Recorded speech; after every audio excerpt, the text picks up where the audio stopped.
broadcast right here on DBS Television with me, Timothy Polio. We conclude at 10 o'clock this evening with the clip that peaked. Of course, later we'll be taking your calls, so please stand by for that opportunity. Within the next 3 days, a poll will be taking place on the island. A group of individuals will be given an opportunity to elect an executive to look after their interests, friendly to young people. The older section of the St. Lucian Society would have had their opportunity during the course of last year to participate in a general election. Now, when that poll takes place on Saturday and the new executive comes into effect, it certainly will have a mandate, and it will seek to address a range of issues that have been plaguing a particular organization on the island. I think in a broader context as well, they will be seeking to address a number of issues affecting that constituency. My guest this evening on Newsmaker Live, Mr. Kirby Sidney, seeking to become the next president of the National Youth Council, and Ms. Kim Kayol, seeking to become the next first vice president of the National Youth Council. Welcome to the program. Thank you. Let's start with you, Mr. Sidney. Why would you want to take up such a huge responsibility against the background of the current dormant state of the National Youth Council, this 32-year-old organization which has certainly had its ups and downs? Well, to start with, welcome viewers. This initiative, the National Youth Council, the association, as you said, it's 32 years old, and it brings to life a number of various initiatives where young persons come together and fulfill the mandate of youth development in this country. My involvement in youth development in itself spanned from since the age of 13. I have been involved in youth developmental work from that age. Being the president of my youth group at the age of 16 gave me the opportunity to really and truly look at the way that the structures of these organizations work out. I have been the zonal youth president for the St. Lucia zone, passed on to being the Windward Islands district president, responsible for the Windward Islands district, St. Vincent, Grenada, Dominica, and St. Lucia. That spanned out to my religious organization. Coming into NYC, I was past interim general secretary of the Grosley Youth Development Council. At that point in time, we were given the mandate to zone Grosley, and I was responsible for the zone which included Graniver, Corinth, and the various communities within that sphere.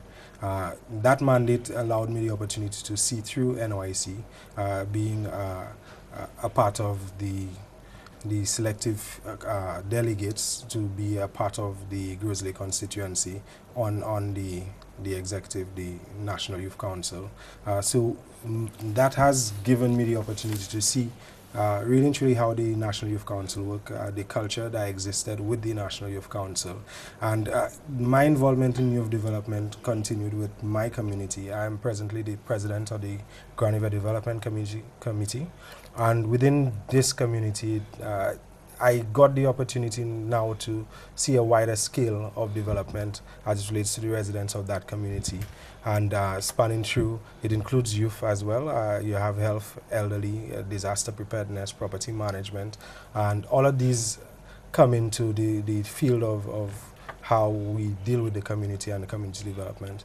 The development committee is apolitical, so that means that we are afforded the opportunity to work with any governmental entity, any of our representatives, and for community development. So spanning through there, it have given me the opportunity to build teams and to work with teams and to work on my leadership qualities, and I saw the need to be a representative body for the NYC, and I took that opportunity. And therefore you've decided to join ranks with Ms. Kayol to form that particular team that will be seeking to be elected come Saturday during that meeting of the National Youth Council.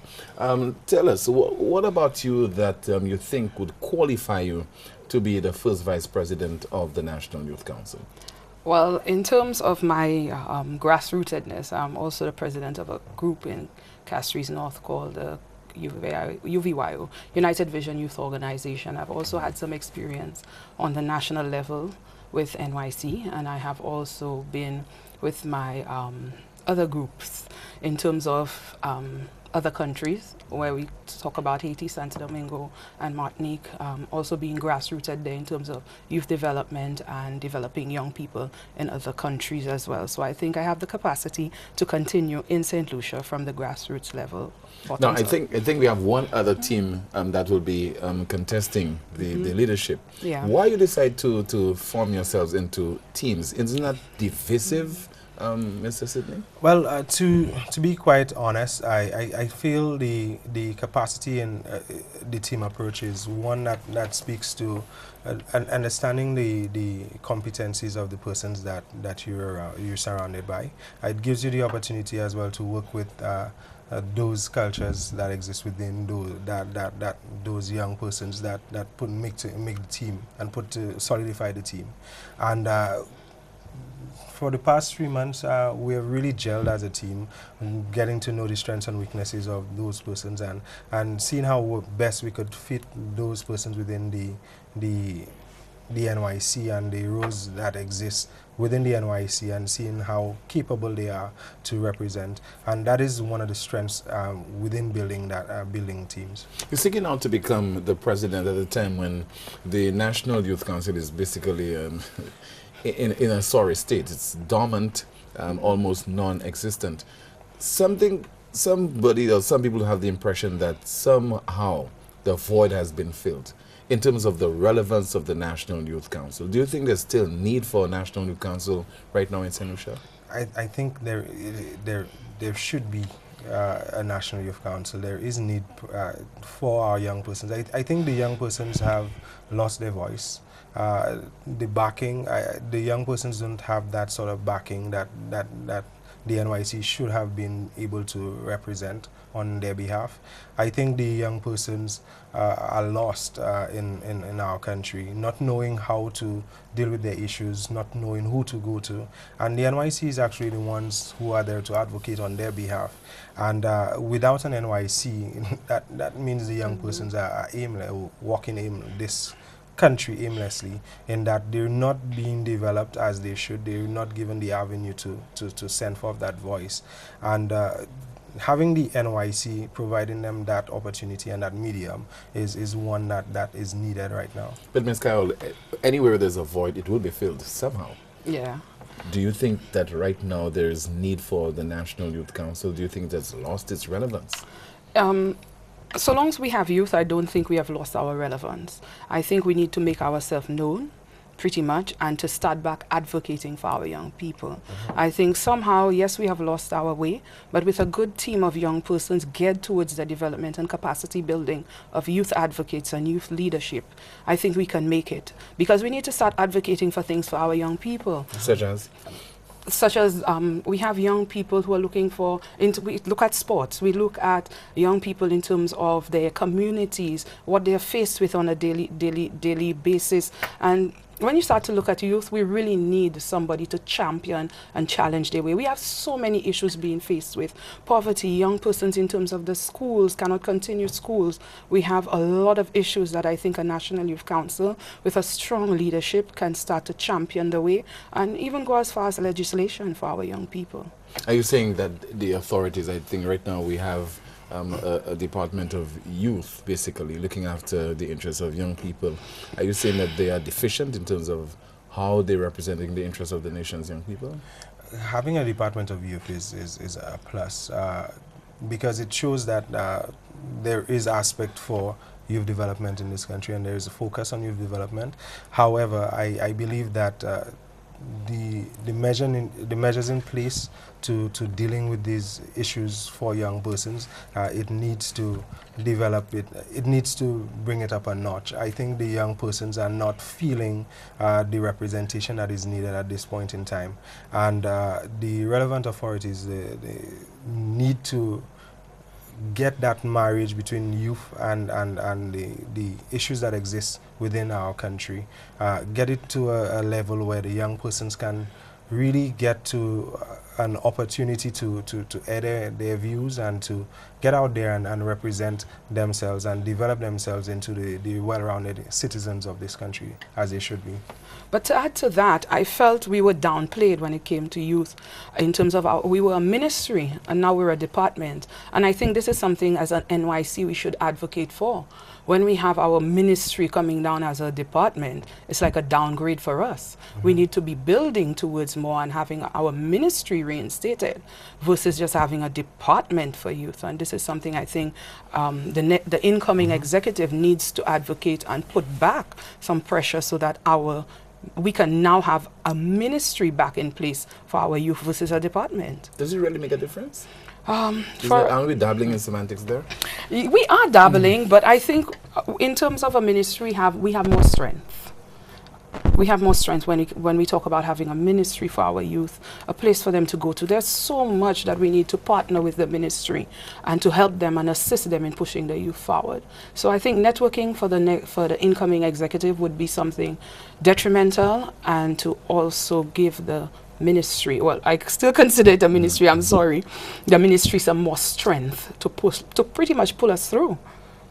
If you manage to emerge victorious, what would be at the top of your agenda, top of the list of priorities? On top of our list is to gain the trust and the respect of the organization, the NYC. I think a lot has to go into rebuilding that focus on the NYC, getting the stakeholders, those persons, those youth-led organizations to build that relationship with the NYC, which is utmost importance. You can't do anything really, you can't go out there and source funding without getting that respect.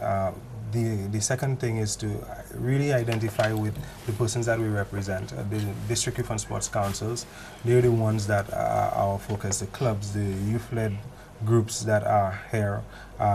They're the ones that we deal with on a daily basis. If they cannot function effectively, we don't have an NYC. And so our bottoms-up approach is the way that we would go. I think building programming for our various district and sports councils would give us the opportunity to get them psyched and to really get them functioning as they should, and that would bring forth tremendous benefit for the organization, the National Youth Council. It appears that you really have your work cut out for you in the event that again you emerge victorious, primarily because the various safeguards are not in place, primarily because you have the National Youth Council that's basically almost non-existent. Where do you start, apart from trying to build the alliance with the various youth organizations and so on? Do you really believe that you will have the necessary support from the young people who have been, quote-unquote, abandoned over the last few years? Do you think that they will be hesitant in terms of trying to repose their confidence in the NYC all over again? Of course, that's no doubt.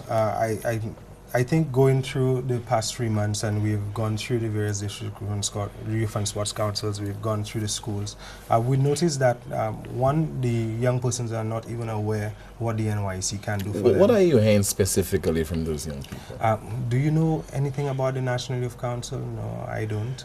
And you hear that cry all over, and that means that they're not aware that those persons represent them. They on their behalf. Those persons are the ones advocating on their behalf, and it is something that needs to change through.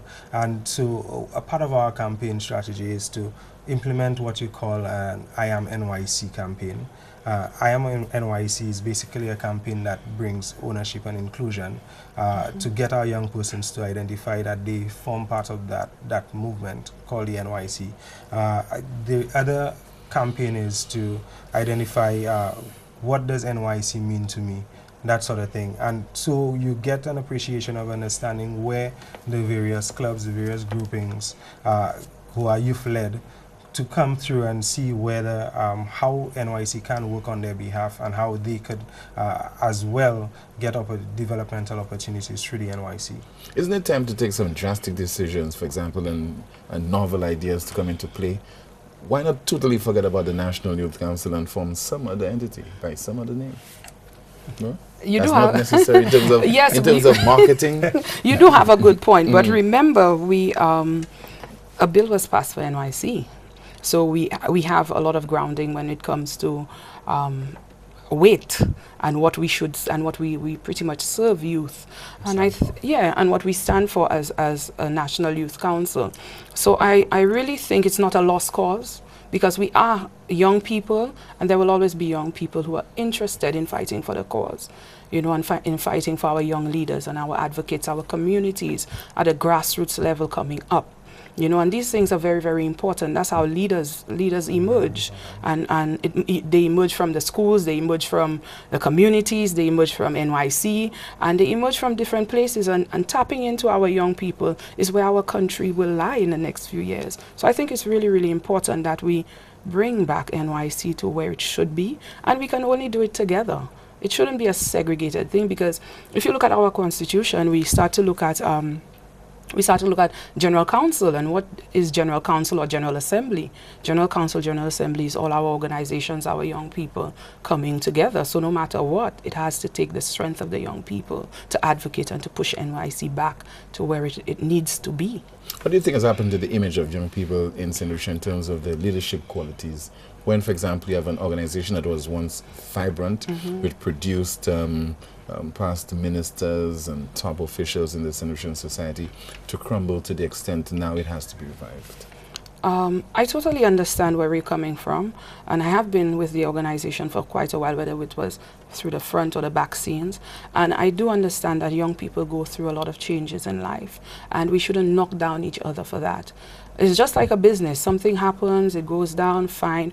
If we can, we build it back up. But when you look at youth, this is something that is ongoing in this country, and I don't think that the NYC should falter, because yes, it went dormant for some time, but we can get young people who are still interested to revamp the council and to bring it back to where it needs to be. So I don't think NYC is a lost cause. I think we need to start networking, bringing our young people in. We have young entrepreneurs, community leaders, we have our schools, and you know, all of those persons who are still interested, and we need to tap into them to bring NYC back to what it should be and advocate on behalf of our young people. Let's look at some of the specific issues impacting young people. Crime is certainly at the top of the list, and just this week we heard of the murder or the killing of a baby girl, 9-month-old. What say you to this? This is a tough one, and a really sad situation. But I believe as young people, if we start to rally together in terms of our communities, we can lend support to each other. And it sometimes takes one to support another to avoid a situation like that. So when you look at NYC, we should be responsible for putting into programs into place that will suffice within the communities that would assist young people, because you have to help one to help one to help another. So I think we need a lot of programs at the grassroots level, community level, and to bring our young people to a state of understanding, like counseling centers within the communities. You have young professionals who are willing to maybe, let's say, do a day every week for a counseling program or counseling, whether it be a center or whatever we have within a community. Because when you look at crimes and situations, I think sometimes young people don't have an outlet. And these can lead to a lot of things, but we need to find a way to bring us back in, to rope us back in. And programming is one of the ways that we can start bringing our young people in. Support is also needed, whether it's at community level, national level, and also we need to partner with all the stakeholders when it comes to young people. Can you think a National Youth Council make any headway in terms of addressing the crime situation among the nation's young people, being among the main victims and perpetrators of crime on the island? I think definitely. There are many different organizations that speak to bringing the positive out of the issues that exist right now with young persons. I think a lot needs to happen to tap into these groups and organizations. For instance, there's the Commonwealth Youth Peace Ambassadors Network, who speak to peace and who demonstrates going through the schools and the communities to advocate on behalf of young persons and to basically prevent violent extremisms. And these are the persons that the NYC and those are the youth-led organizations should collaborate with to reaching the masses, because I believe that the young persons are necessarily, they're not victims per se, but they're the product of the environments that they're given. And so I believe that there are a lot that can be done to help mitigate the issues that presently exist with young persons. You talk about suicide, which is a #1 concern amongst young persons, depression, going through school, you have all those issues that exist around the school life, and our young persons are really lost as to finding a way out, and these organizations help foster the developmental focus of those young persons to reach to the other level. And I think a lot more needs to be done on that, and that's where the NYC helps to collaborate with those persons and to make these things available for our young persons in St. Lucia. Do you think that organizations like the National Youth Council in the past and maybe other entities, similar entities, they're preaching to the converted? The kids who are already going to secondary school, the kids who are part of the various youth organizations. What about the young people who are on the wrong side of the law, the young people basically who have various social and economic problems? Do you think that inadvertently what has happened is you guys are not reaching them in any direct manner? I think the process in reaching those young persons, it's twofold. One, I think the government has done a lot as it relates to, governments after governments have done a lot as it relates to youth at risk. The programs that exist for youth entrepreneurs through the NSDCs, providing avenues for young persons to get an opportunity. But do you think those initiatives are working? No, it's not. It's not reaching those individuals as it should.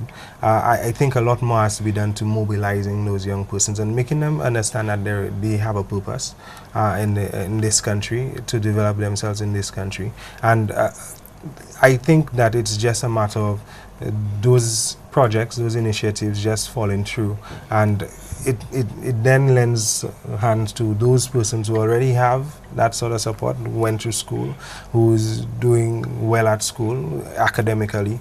They get to be the ones going into these positions, and the others are left falling into the cracks. And these are the things that we need to sit and take a look at and see how best we could get those initiatives sustainable and impacting the person that it should. Take, for example, the wards at the Boys Training Center. Yeah. Very much and so. The young ladies at the Uptown Girls Center. What is happening to those people from the perspective of organizations like yours? Yeah, well, definitely, and I'll speak again to SAIPAN, which I'm a youth advocacy officer, part of SAIPAN, and one of the initiatives that we're looking at is a campaign called Teach Peace, Reach Peace. And that campaign touches on the points of getting young persons to a point before they actually reach that opportunity to become a part of the Uptown Girls Garden Center or the Boys Training Center, to deal with the issues at that level. So we go through the schools, we go to the communities to get young persons mobilized, to allow those young persons to see that there is a purpose, there is a supporting mechanism for them to develop themselves. But you have a very impressive track record as a youth leader. But in your work, right, at the various levels, various organizations, have you personally been able, and through your organizations, been able to embrace those people, let's say at the Boys Training Center and Uptown Gardens Girls Center? A number of times. We have advocated a number of initiatives. We've worked interacted with them directly. I remember there was a project where we helped with numeracy, and literacy through the Boys Training Center. That was from my church. We had that program going for at least 3 months or so, where we went through the center to teach those young persons literacy and numeracy. There was a program where we also dealt with the family home, where we provided opportunity for them to have a better livelihood in that environment. So there are a number of initiatives that our groups do, and there are many other groups that take opportunity to do stuff like that through these organizations. But I think it has to be, there needs to be more. It needs to be inclusive. It needs to develop and be sustainable, and let the young persons not stay there, but develop themselves to get out and to contribute to society. You're watching Newsmaker Live right here on DBS Television. Once again, my guests, Kirby Sydney and Kim Kayol. They're seeking to be at the helm of the National Youth Council from this Saturday. We'll continue the discussion in just a moment, and later, your calls.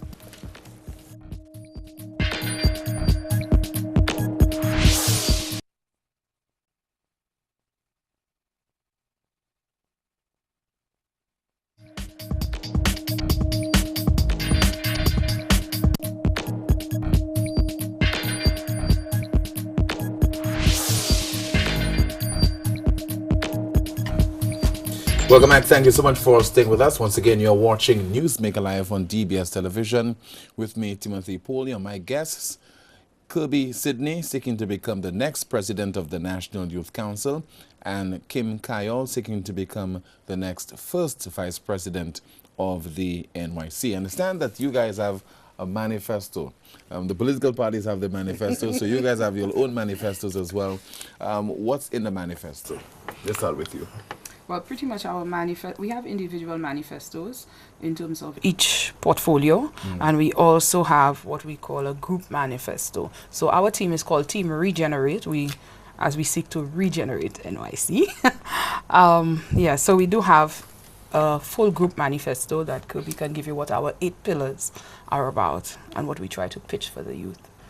Yeah, so our 8 pillars, when we came together, and met with the various district youth and sports councils, we had to actually have an idea as to what we're dealing with, what's the cultures that exist within the district youth and sports councils, how their relationship with the NYC has been throughout the years, and get the burning issues and concerns. And then after we did all of these consultations, we sat and we put together our manifestos. We have 8 pillars, as the name would read out, regenerate. 8 pillars to revive and revitalize the NYC. A new dispensation, a new language. We believe that the NYC now, how it has been throughout the years, it's different now. And so a lot of work has to go into getting that new language for our young persons. We are a millennial youth, and so a lot has to be done with how we send out information, how we communicate to the young persons. We have a robust structure and image. We want to be able to identify the NYC with a new image, a new way of how we see NYC. We have a focus on programming, which is heavy on our agenda as it relates to getting a lot of programming out there so that our young persons can be engaged. A more effective method of communication, youth inclusion. We want to build a team approach. We also want to speak on strong advocacy and as well capacity in membership. These are the 8 pillars that we look at to really bring NYC to where it should be. Promises, promises, promises. Now, why should those people, the young people, will be voting on Saturday? Why should they give credence to the proposals that you have forwarded or presented there in terms of the ability to implement them? Implementing has always been an issue. And I think if we network and bring in other young people, it cannot happen with just the 7 council members. It has to happen with the district youth and sports councils. It has to come out from the grassroots level. We need strength to put all of this into action. Yes, we do have our plans, and we do have what we want to see move forward, but we need to do it with the strength of our districts, with the strength of our young people. And networking is important. You can always get a young person to assist you, whether it with one of your programming, whatever it is that you need to fulfill. So one of our aims is to really include other young persons, young entrepreneurs with the skills, our young lawyers, our young community persons who can really assist us. We can't do it alone. We have to bring in the others. How has the campaign been so far? It has been rough, tough. We have had a lot of late nights heading to the various district youth and sports councils. We wanted to do that. We didn't have to, but I think it's important that we connect with the various district youth and sports councils. So we've been there, 19 of them. We've been to quite a few. We're still moving. We're still our campaign train is still on. It hasn't stopped. We've visited a number of councils. And along the way, there are a lot of things that we've learned, a lot of things that we felt that the need to push forward the agenda for the NYC. And we'd be happy to be working with the various district youth and sports councils to bring that. Who is eligible to vote? Under the Constitution, from district youth and sports councils, you have your clubs, organizations, and what we call affiliates. So you need to be a part of a club, you need to be a part of an organization, whether it be sports or youth development, and church groups as well, our uniform groups, and political. Underneath the Constitution, those are the persons who are entitled to vote. And depending on your district, you have affiliates. Of a political party? Yes, it's in our Constitution. Eligible to vote? The youth arm. So how many people are you looking at who are eligible to vote in total? Have you? Well, registered groups as well. We're looking at registered groups with Ministry of Social Transformation. So we have, our last count was about 150. 150 individuals? 50 groups. And 2 individuals, 2 delegates from each group. So 300? Just about. Yeah, 300. Or more. Because in the past few years, you have groups who have registered as well. So I guess the upcoming list may be different. Yeah. You have young persons who have formed groups all through the years, and our last check was maybe about last General Assembly, which was like 2.5 years ago. It was 150. So within the 2.5 years, other groups and organizations and church groups have formed. So I guess we're looking at a little more than that. So do you go out there canvassing? Is it Sydney? Yes, we have to. We've done quite a bit of that. I remember when we called Thursday Chronicles. Yeah. we would meet at Rituals and have our meetings and put our weekend focus, what our intentions are for the week and how we go about which groups that we go about planning for. So a lot of work has gone into that bit. We're tired. So what do you say about your opponents? Or as you're canvassing, do you ever make reference to them at all? Our focus is youth development. Our focus is regenerate, and when we go out there, we speak regenerate. But I imagine you must make reference to your competitors. But what you must realize, we are all young people together, and we shouldn't be tarnishing each other's reputation. Correct. As I said to you, at the end of the day, we all have to work together, because whether we are on the executive or on the other side, we still form General Council, which is the governing body of NYC. So no matter which side of the fence you're on, you're still a winner. So is it a heated campaign? I'm really trying to get into something there. Well, let's just say that it's not like the political arena. Because we're young. We're all young persons. We are the teams we've worked together. Yeah, we're friends. So we have done a lot. We're part of the same groups. So we know each other. So I don't think that youth development is youth development, and anyone who is advocating for our youth, we work together with them. It's intertwined. After election comes Saturday, we go back to working together and bringing forth the agenda of youth in this country, and that's the most important thing. It's not like the political arena, not at all. Not that close. Why do we have only 2 camps competing? Why is only 2? Well, I guess these are the persons who... We have an electoral board, actually, spearheaded by Timothy Ferdinand, who is a past president.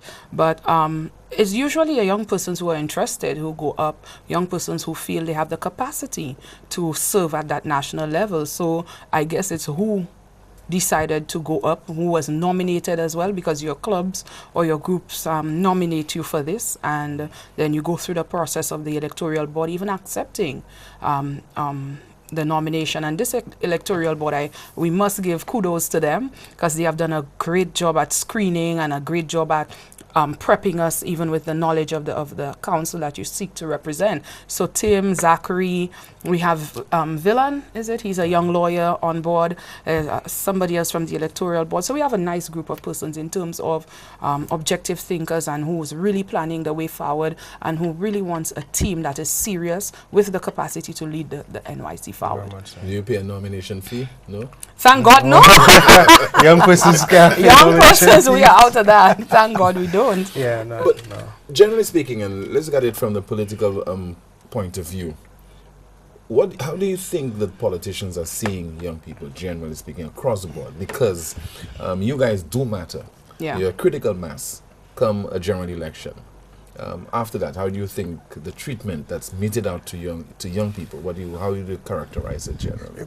To play comical, I think the parliamentary representatives, the government, I think they look up to the youth. I think we speak well when we look at in youth parliament, for instance, the parliamentary procedures, how we go about really debating policy and stuff like that. These are the things that the politicians look at in our young persons, and they see the level of aptitude that we have going about. And there are a lot of things that I say sometimes the politicians need to take their notes and pens to take notes. Yes. Because the young persons, there are objectively young persons that can contribute, that can make a difference, and this is what the NYC is here for, to give them that opportunity. Young persons have the capacity to develop themselves in this country, and they don't have the avenues to, and without an NYC they would not. So it is extremely important that so the therefore, NYC focus. what do you think of the quality of the debate that takes place in our parliament? I think the focus, sometimes I think the focus is lost. The matter on the ground, the issues that exist are not being channeled effectively through the policy and the debating.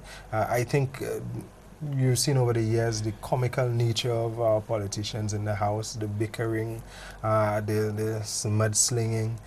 These things don't show well. It's entertainment, yes, but our young persons are looking at this and they're not seeing the representation that is needed right now.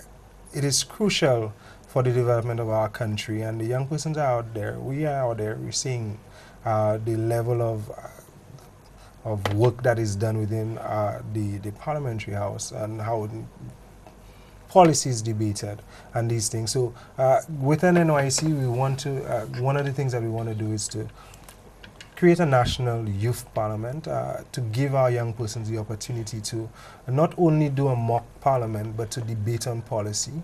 That is one of the things that we want to institute, we want to advocate for. And it would then bring up our crop of young persons from secondary schools to help build them up as young persons and challenge them and make them impact the status quo. And this is what the NYC would want to see going forward. Do you think young people are generally interested in politics? I think we do have young people because interested in politics. Remember, this is still a voting process. We get voted in. So there is some youth politics to it, but in terms of representing but at the national youth level, when you interact with the young people, or during the last few weeks, you've been campaigning. Do you get the impression that people are interested in the politics of the nation? I think they are. Young people have realized that we need to be involved and we need to understand what's happening with our country and how do we make a change. And that's one of the things I think we've come across a lot. How do we get involved and how do we make a change? But I want to speak on behalf of this and I want to speak on behalf of that. But the avenue isn't there.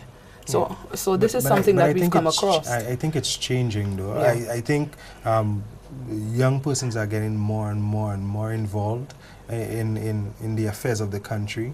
Gone are the days where you would just see something and no one questions it. Young persons are standing up, they're questioning, they're advocating, they're making their voices heard, and that's a good thing, because it shows that the level of interest in our young persons in the affairs of this country, and it augurs well for young people. But do you think that the debates that are normally taking place, whether it's through the talk shows, at the community level and so on, do you think that those people who are leading the charge in terms of the discussions, they are cognizant of there being a need for a role for young people as well in the conversation?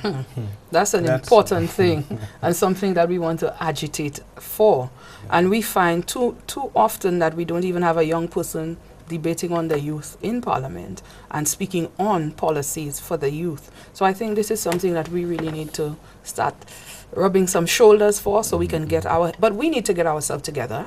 And that's the honest truth. So long as we can get our act together, we start working on those young leaders and getting those young advocates in to start speaking on behalf of the youth and agitating for change and policy making when it comes to our young people. What do you think is the heart of the problem when it comes to youth unemployment? One of the critical issues impacting our young people, not only in St. Lucia, but indeed in the Americas. Major world powers are also experiencing that problem as well. I think a lot is done as we sort of focus on the availability of jobs in our country. There's a lot of dependency on our governments to be able to provide the avenues for young persons to work. There are a lot of young persons, 2,500 young persons leave in school every year that go fighting for jobs. A lot of the projects that the government's put through, as I indicated earlier, are towards youth at risk and small entrepreneurs. And for instance, small entrepreneurs, we as young persons, we don't have startup capital. We don't have the opportunity to get funding for our small businesses, and so the avenues are there, but then a lot of our young persons can't seem to get in, and these are the issues that exist. So a lot of you think young people are at a disadvantage because in the final analysis, the ones who are creating the jobs are adults. The ones who are in the big jobs, prominent positions are adults. The ones who have all the experience are adults. Those who retire and still get contracts in government, they're still adults. So do you think there's need to really zeroing on those issues? For example, the school curriculum, revising it to prepare the young people for the job market. And that's something that we speak a lot about, our team Regenerate. We focus exactly as it relates to young persons within the school system, getting a subject area which speaks to getting your job ready. Probably start from Form 4, get our young persons into how to prepare for a job interview, how to make themselves available to get employable, and that is something lacking within our young persons. Our young persons leave school and they have no idea what they need to do to get employed. They wait and see what would fall into their laps. They're not aggressive enough to go out there and get work, and that's something that they need to be challenged. All the young persons should be challenged through the syllabus at school to get a subject area that speaks to getting them ready for the world of work. And yes, it is done in the tertiary level education. You have job training, but enough is not being done to seriously impact how young persons go out there into the world of work. And what's life like being a young female? It's fun, it's tough, it's rough. There's everything. Life comes at you, but being involved in your community is something that brings you strength and brings you empowerment. Based on what you're seeing on the horizon, do you have hope? If I didn't have hope, I wouldn't be running, because we're running with hope. And if we don't have hope, it means we've lost everything. So I'm running with hope and faith that we can continue to push through for our youth, because what we're doing today, it may not benefit us, but it will benefit those coming. And we need to build our young leaders. We have gone through it, and we've been involved since we were a number of years, whether, whether it from be secondary or not, but we need to build those coming behind us, and we need to pave the way for them. And if we haven't seen it paved for us, we need to do it for them. So I do think there is hope. As a young female, I encourage other young females to empower themselves, whether it be through education, through your community, and even standing for something that is right, and building groups and organizations that can push the other young persons forward and build young leaders for this island. Tell me about you, in terms of being a young male. What's life like for you right now? It's challenging, especially the fact that the young males are being zeroed in on. You have the young males not being able to meet their responsibilities in society, to stand up for themselves. The young males are the ones who are taking interest in crime and violence in this country. The young males are the ones that are looked at as troublemakers, and now you have young males going into suicidal situations. So that's something very troubling for us young persons. I think I challenge those young persons who sit on the block, those young persons who can't seem to get their way in society, to understand that there is a way. It's not easy. It's easier said than done, but it takes a lot of focus on your individuality, yourself, focus on where you want to see yourself and how you could pivot yourself from where you are to where you want to be. And it's very important, as Kim's indicated, going back to contributing to society in some way, shape or form. The little that you do impacts the level that you reach in society. The little things, the life skills, these things that you touch on, you get to become a better person, you get to be challenged and empowered to making a difference. And you start up a family, you get to see that you really and truly it's not only for you now, but it's now for your young one. But do you think the environment is conducive for you to have that kind of mentality of being positive, of being hopeful? No. Point out blank, the honest truth is no. I think we need to have strong family base, and not everybody has that. Some persons find family in your community, and some persons find family in their groups, in their boys on the block. They find family in whatever their situation and their circumstances is, sometimes to lend support. So I think we live in a really rough and tumble situation where it's really hard to stay positive, because trust me, even with me, the frustration hits, and it can hit to the point where I feel blocked. But are you employed? Yes, I am. Okay. I am employed. So that's an avenue for me in terms of employment. But there are young persons who aren't, and who is opening the door for them. I think the door has been closed for youth. And we need, at this point, I don't think we need to start knocking them. We need to start breaking them. And with a national executive, I think this is important, that we tap into the young persons, not only at that level, but also at the grassroots level. Young persons who don't have an outlet, to open doors for our young people, because our doors have been closed for far too long. And we need to rally together to push this youth agenda and youth movement forward. That's the only way it's going to happen. You're watching Newsmaker Live right here on DBS Television. We'll take a break when we come back. Your calls, so please stay with us.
Welcome back. Thank you so much for staying with us. We'll put a telephone number on screen so that you can call right now with your questions and comments for my guests, and we'll put that, yeah, we have it now. It's on screen. That graphic is on screen right now. So my guest, once again, Kirby Sydney, seeking to become the next president of the National Youth Council, and Kim Kayol, seeking to become the first vice president of the National Youth Council. We'll be having, it's called what, the biennial general meeting? No, General Assembly. General Assembly. It's taking place on Saturday, and it commences at 9:30 in the morning and should conclude about 3:30, 4 o'clock. We have our first call line. Good evening, Newsmaker Live, you're on the air. Good evening, Tim. Hi, good evening to you, sir. And good evening to Kirby and Kim. Good evening. Good evening.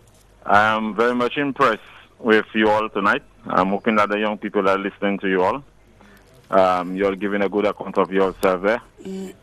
That's just one concern that I have, which I heard Kim said. They will be looking at the registration list from the Ministry of Youth Development and Sports. And earlier on she said that the Constitution guides us. The Constitution is the one that's guiding us. The Ministry of Youth Development and Sports have nothing at all to do with Congress. Okay. Nothing. Not their registration list, nothing at all. Registration is coming from the District Youth and Sports Council. Example, if the ministry have John Dick registered with them, and John Dick is from South Castries, but John Dick is not registered with South Castries Youth and Sports Council, they cannot take part in General Assembly. Okay. So the ministry cannot be part of that whole registration. Their list do count at all. It's not thing to General Assembly.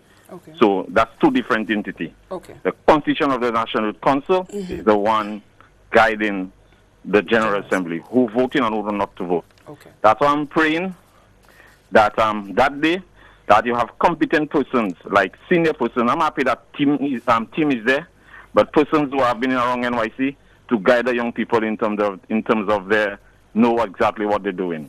But the ministry is out of NYC General Assembly. I was pretty much disturbed when I heard the last time that the Director of Youth and Sports indicate that their next thing is to General Assembly, NYC General Assembly. NYC have nothing to do with the ministry when it comes to General Assembly. Nothing at all. I wish you all the best. I'm hoping that that you all get through. You're a good team. I know definitely that you all are workers. And on Saturday we'll see. Okay. Thank you. Thank you so much for Thank calling, you. sir. We await another call on the program. Once again, this is Newsmaker Live, and we're focusing on the upcoming General Assembly of the NYC. Good evening. Go ahead with your contribution, caller. Hi, good night. Hi, good night to you, sir. Just Hello? I just have one observation. Yes, I go realized that I've been following for a while, and on both teams, I realized that one team has a much set of younger people, but the team represented there tonight have older people. So I'm just wondering, why don't you leave the NYC thing for the much younger people to take care of? What are your views on that? Thank you so much. Well, as per Constitution, we are looking at the ages of anything below 35 to run for an election. So I think as young people, we are within our rights to run, and we are within our rights to go up for a post if we feel we have the capacity, we have the experience, we have the knowledge to push the council forward, especially as it's in its dormancy now. To revive it and regenerate it, I think it's within our rights as young people to put it forward, whether we are in front of the line or behind the scenes. How do you respond to this? I say the same thing because it's youth development, Yeah. and any young persons who actually want to see the impact of the youth in this country go forward, they should show foot, and we saw that opportunity and we grabbed a hold of that opportunity. So it's all in fair gain. We have another All call. the representatives. Good evening. Please go ahead with your contribution, caller. Hello. Hello. Good evening. This is Newsmaker Live. You're on the air. Hello. Okay.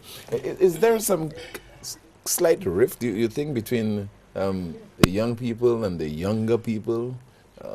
Some disparity being created there between the age groups, age differences, and so on? No? There have not been In youth concern. development, so long Not as in you youth believe development. below the age of 35, you're within your right to run for a position. Yeah. And we're within, remember we have an electoral board which governs us, and we had to go through a process to be selected and nominated. Good evening. This is Newsmaker Live. Go ahead, please. Hello. Hello, good evening. Okay, seem to be having some difficulty with that that line. So let's see if we can take another call. But what do you envisage happening after the voting takes place? Do you see any trouble on the horizon in terms of the outcome, in terms of working with your opponents and vice versa, irrespective of who wins? Okay, I'm being told we have another caller. Hello, good evening. Yeah, good evening, Tim. Hi, good evening to you, sir. And good evening to your panelists. Good Good evening. evening. Tim, I want to ask your two panelists there. What went wrong with the NYC that it is in that mess right now, that you are trying to revive it? And where are you all going right now? Because I listening to you folks, it seems like you all have good ideas, but what brings the NYC to where it is presently? Thank you so much for calling, sir. Yes, go ahead. I think a number of things have happened with NYC. You have young persons who were elected to serve. The council did go through some revamping at some point. And life happens sometimes, persons' jobs, their commitments, some go to school, people fall sick. So a lot of things happen. It's just that we need to keep at it and be able to push it forward with a new executive coming. We have a contributor to the program. Good evening. Please go ahead. Hello. Hi, good evening to you, ma'am. Hello, good evening. Good evening to you, ma'am. I'm looking at your panelists, and you all don't seem to be that youthful people. You look much older than the other group. So. Is it the size? But we had to go through the process. We had Thank to you so go through much. the process, and the electoral board went through our information before, as I said.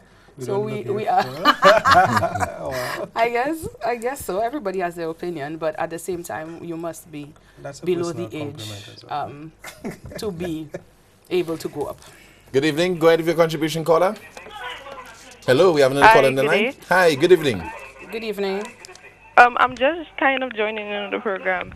I just wanted to ask what exactly constitutes a group or a president of a newly formed group to vote. Is it, I heard that you have to be registered for 3 months. I also heard that there is a list in the ministry, but that list has a lot of older groups and it has not been revived or looked at over a couple of years. So I just wanted to know what exactly constitutes a group to vote, or delegates of that, of like representatives of that group to go up as delegates to vote or to attend the assembly. Thank you. Thank you so much for calling.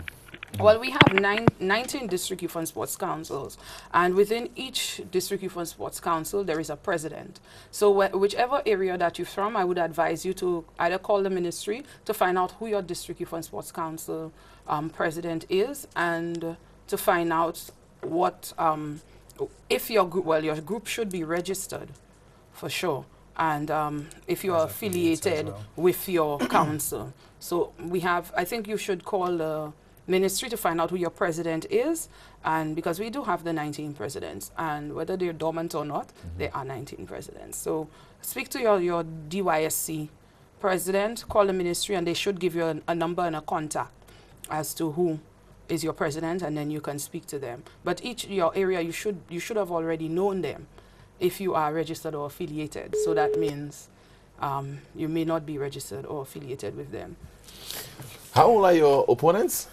Are they, what, early 20s, in the teens? What's the age difference like? I'm not too sure. I haven't even really paid attention. I think it came out, our ages came out in the manifestos, and it's on NYC Facebook page. But I really haven't paid. We have so much going on, trust me, in terms of preparation, in terms of gearing up, in terms of pushing the agenda forward. So I really think for us, that's the least of our worries. We're just ready to champion the cause. But what do you think of the come Saturday and the results are announced? What kind of reaction are you anticipating? Have you been able to gauge the mood of the young people to the extent of even being able to anticipate how they will react? Hold that point, we have a call. Good evening, this is Newsbreaker Live, you're on the air. Hi, good evening, sir. Hi, good evening to you, caller. Good evening to your guests as well. Good evening. I'd like to first, I heard your previous caller, because I think Lime is there playing around with the cable, so you all come on and off. Okay. But I'd like to state for the first caller that NYC is not a playground, nor a games yard. And you cannot get children involved in the affairs of NYC. NYC is for mature young adults. And I think a lot of the issues that we've been having is because you have a set of children, who comes in with no experience, you know. And it leaves me to wonder sometimes, because I heard you asking your guest, is NYC still relevant? Do we still need it? And it also brings a question into where does our priority lie as a society, as a country? Because you see, you also ask questions about the politicians and the way they react to young people. Yeah. And I was following the elections in Bahamas, which happened sometime last week. And a 22-year-old, a 25-year-old, and a 35-year-old was elected. Yes. Two of them were appointed as parliamentary secretaries in ministries in the Bahamas. Yeah. And we need to get to that time where young people need to stop being laid back, need to stop hanging around on the block and thinking that, everything will just come to them. Young people need to take their rightful place in society and make a meaningful contribution to national development. Young people must be able to sit at the policy table and govern and not be governed, because, the truth be told, majority of our population is young people. Yeah. Now, I need to ask your guest, what is NYC really doing in preparing young people for leadership? Because NYC is always seen as a political organization where persons just come through the NYC and then before you know it, they end up into politics. And it is something that I know the NYC have been trying to dispel for a long while, but it is what is happening. But in terms of molding and mobilizing young people to take or to get ready for leadership, to take the leadership mantle, succession planning. Mr. Sidney, I would like you to tell us what is your plans for preparing young persons for leadership. So that's one question. I will listen in after. Youth development. Youth development have been suffering for a long time in St. Lucia. We were given a whole youth ministry by the former government, and of course we know a lot did not happen. A lot could have happened. A lot was said, a lot was done, but still there was the lack of attention to young persons. As a matter of fact, unemployment among young people went up, skyrocketed about 46%. So you have majority of young people leaving secondary school, leaving the tertiary education SLCC, and they're not getting jobs. They're frustrated. Yeah. They started the cruise ship thing because apparently now is the new thing in town where young people come from school, they go and get trained, and then they ship them on a cruise ship to get employment. I'm not saying it's bad, but I'm looking at the concept of brain drain, and we not even maximizing our human resource or our human capital. But how can it be brain drain when we have a serious unemployment problem in St. Lucia? Well, let us see what the authorities are going to do. Let us hear what our people, your guests on your show, have in place in tackling some of these issues. And I think we need to move away from the politics of it, the whole roro and the political caca, and get to the real issues of unemployment, scholarships, education, trying to get young people involved more in decision-making. And not only get involved in decision-making by advocating, but actually be sitting at the policy table, actually being involved in the actual, operations of governance of the country. I heard of youth parliament, and I know that youth parliament used to be something, because I used to be involved a long time ago, that really trained and it could really change a young person's life and intentions. But as of late, I've noticed that youth parliament have become a mockery of the normal parliament that we have. Persons enter there, young persons enter there, and all I see is just a rerun of what our senior politicians do or say. And although some of them try to really be professional and really change the status quo, but most of them just go with the flow. So if we are going to bring the idea of youth parliament, making it into a national youth parliament, and not making it something that's a mockery, then that's a very good idea. And then I have a few other issues that I wanted to touch on, but I don't want to take too much of your time, and I need to get a response from the guests. Okay, thank you so much for calling, sir. Yeah. Okay, let's start with the issue, NYC preparing people for leadership. Yeah, so our team has spoken a lot about youth development and sustainable youth development. And through our programming, through our manifesto, we speak to a lot of these things, and the caller mentioned it in the latter part of his contribution, National Youth Parliament. This is one of the areas which really speaks to youth development and getting young persons groomed for youth developmental contributions in our country. Sorry, I'll have to interrupt you because we have another call holding on. Okay. Good evening. Go ahead with your contribution, caller.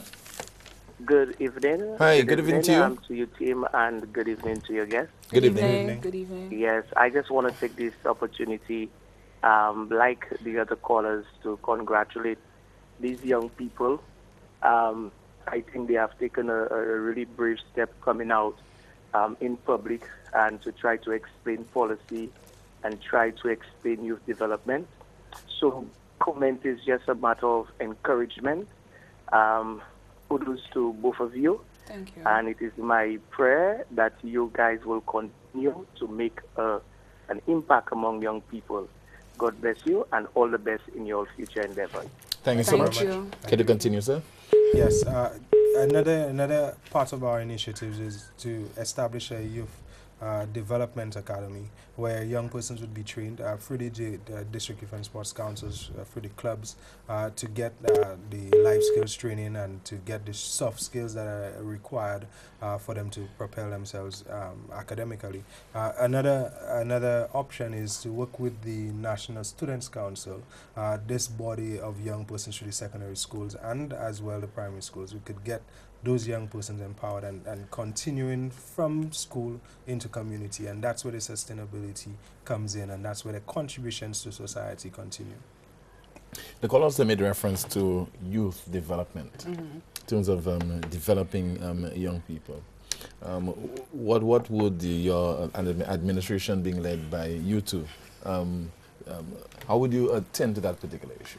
Well, for me, I'm not too much of the sporty person, so youth development has been one of my passions for quite a few years, and sustainable youth development is something I think we need to implement and seek funding for. So we need to start looking at programs that are going to start developing our young people, whether it be social programs, whether it be, as Kirby mentioned earlier, programs coming out of school, programs for our boys on the block, because we have talented young people who just do not have an avenue.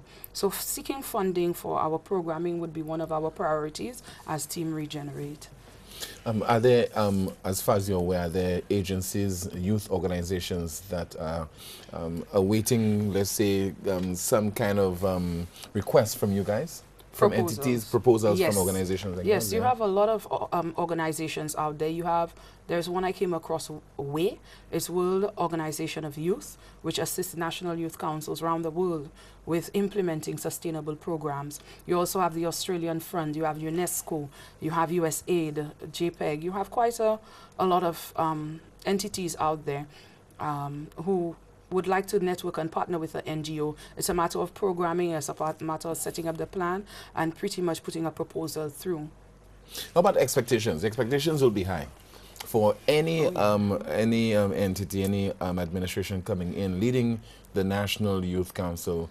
considering that it was in a coma and you are aiming to revive it, you and Regenerate. other people are trying to revive it. Yeah, and that's a special thing. A lot of young persons are tuned into this election. A lot of young persons are building that momentum and trying to see what the various groups has to offer as it relates to youth development.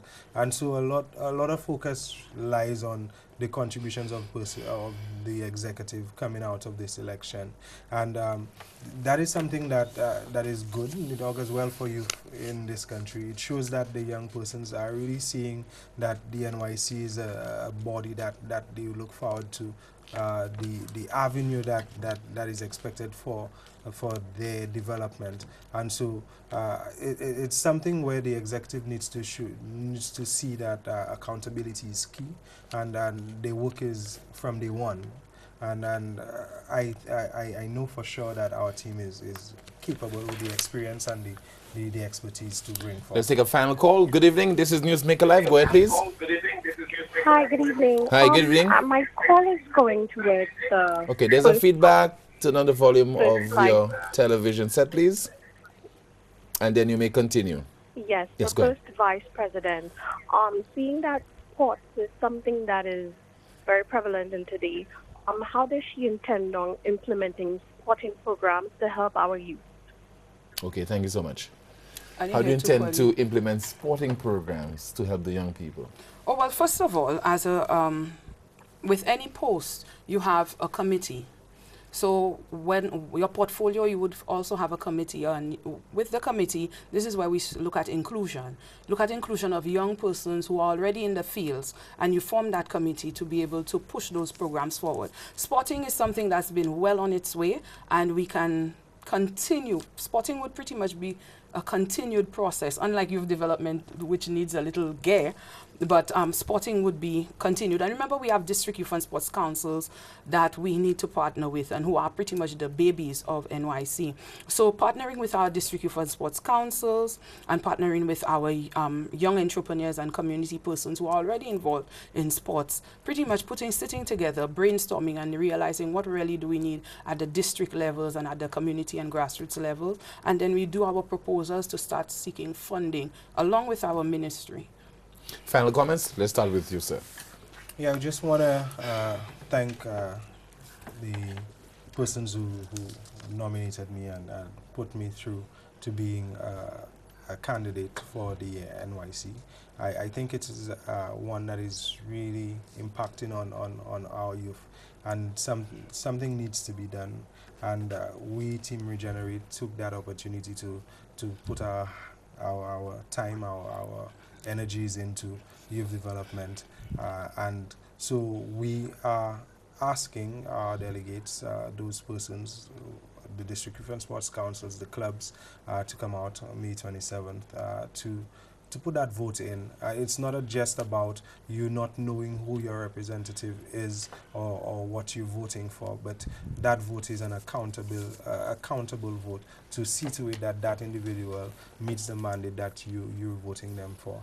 And I'm very elated to the fact that we young persons are pulling through and putting our shoulders to the wheel, and the evidence is there by our team out there to do just that. We continue to campaign, and we hope to see when Saturday comes what happens at the end. Yeah. Kim? My last words would be well, our elections is on Saturday, so I am pleading to the delegates to vote Regenerate in. This is campaign mode for me, so I have to make the request for my delegates to vote my team in. But as young people, I think we need to continue to empower ourselves, work together, network to push whatever team goes through. And pretty much, best of luck to everyone. Thank you so much, Kim Kayo. Thank you. And also Sydney, Sydney, thank you so much for being my guest on this evening's Newsmaker Live. And thank you as always for contributing via your calls. If it's Wednesday, it's Newsmaker Live. Time now for the clip that peaked.